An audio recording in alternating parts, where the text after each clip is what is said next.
Hello friends, I am back with my May TBR and I am awful at TBRs, but I keep trying. We're gonna jump right into this, and there are actually two books on my TBR that I've already started. The first is Soon I Will Be Invincible by Austin Grossman. I heard about this book because Mike at Slice of Mike mentioned it in this video that I will link for you. His pitch was basically, if I recall correctly, that if you like hero books then you will probably like this, and I am very much enjoying it. I'm about 25% of the way through so far. The story has dual perspectives, so we're following the story of one villain who has recently escaped from prison named Dr. Impossible, and one hero who is kind of like a reluctant hero. She became what she is because of an accident, so it's very interesting to get their dual takes on what it means to be a villain and what it is to be a hero. I'm really enjoying it so far. I really like the take on villains and heroes and what it's allowing Grossman to talk about within the narrative, and I also like that he picks on these little cliche things.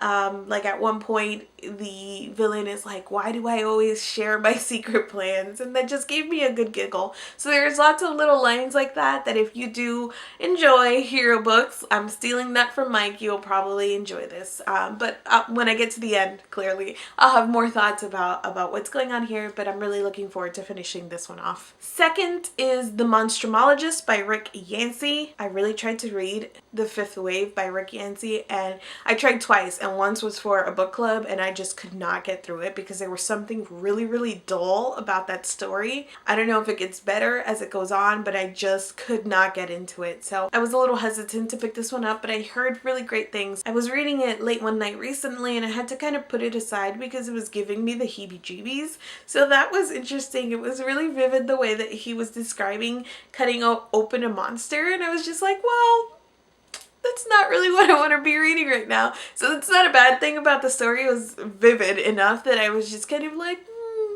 let's get something lighter before bed. The Monstrumologist follows the story of Will Henry, who is an orphan that is apprenticing for the monstrumologist, who is a doctor who studies and works on monsters. Next up, I have an Ember in the Ashes by Saba Tahir. I actually pre-ordered this when I pre-ordered a bunch of books at the beginning of 2015. I had been watching a lot of most anticipated book releases and best things coming out in 2015 videos, and I put together a list of like between 5 and 10, I can't quite remember, books that I wanted to pre-order, and this made the list. An Ember in the Ashes tells the story of a fictional based on ancient Rome empire, and we follow the story of a slave and a soldier, both working to overthrow the empire for their own reasons. Next we have A Quart of Thorns and Roses by Sarah J. Maas, which is hilarious because if you saw my wrap-up video, you know that I did not enjoy Throne of Glass, but so many people were like, oh, it's coming out. It should actually get here today at any point, so that's coming. I'll read it. This tells a story of a main character who is kidnapped by a fairy, and the next day she wakes up and murders his face off.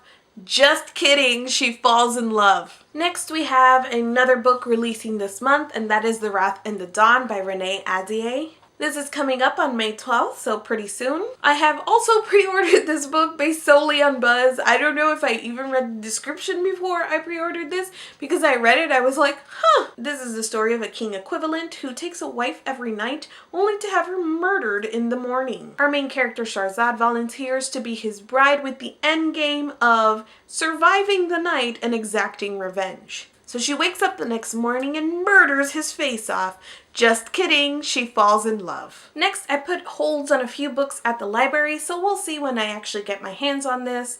If this month, probably this month, and how much time I have to read them. First, we have Mosquitoland by David Arnold, and this is a road trip story. In the story, Mim reluctantly moves with her father, and she is there for an unhappy amount of time before she hears that her mother has fallen ill, so she hops on a Greyhound bus to go back to her mother, and on the way she makes very important pit stops at places like Lessons Learned and World Views Redefined. I love road trip stories, so I'm really excited about this one. Next we have Challenger Deep by Neil Shusterman, and the description of this book was a little strange, but from what I gather, it's about a high school student who is on a ship headed for the deepest part of the earth.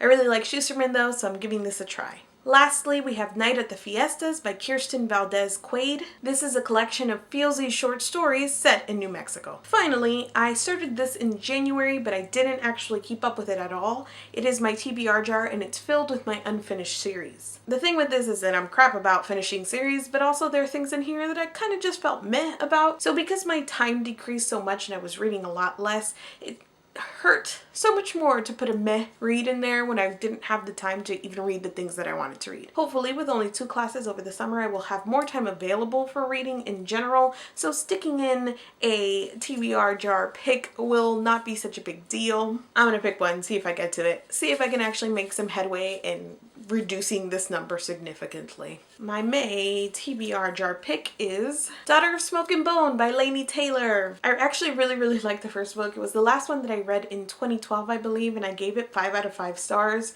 I always meant to continue in the story, but I did that thing where I wanted to reread the first book before I continued. That might still happen because I'm curious to see if I'll still like it as much as I did at that point, which I admitted that I liked it a lot because maybe it followed a string of bad reads and also was the last thing I read of the year. So I think I will reread number 1 and then I will finish off the series this month, maybe, hopefully.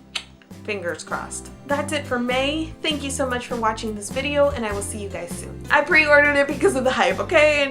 And now I own it.